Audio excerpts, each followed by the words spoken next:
বিসমিল্লাহির রহমানির রহিম। আমি নাম বলুন। আমি মোহাম্মদ শফিকুল। পিতা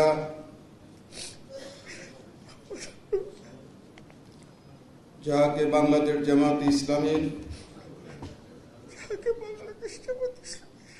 আমির নির্বাচিত করা হইয়াছে, আল্লাহ রাব্বুল আলামিনকে সাক্ষী রাখিয়া ওয়াদা করিতেছি যে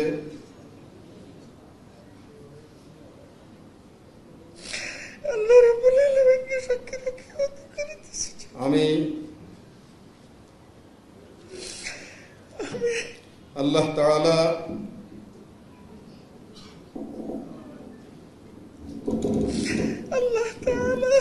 ও তাহার রাসূল সাল্লাল্লাহু আলাইহি সাল্লামের আদেশ পালন ও আনুগত্যকে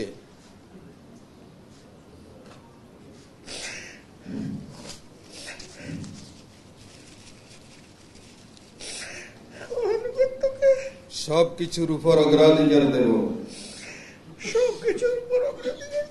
ও সর্বাধিক গুরুত্বপূর্ণ মনে করিব।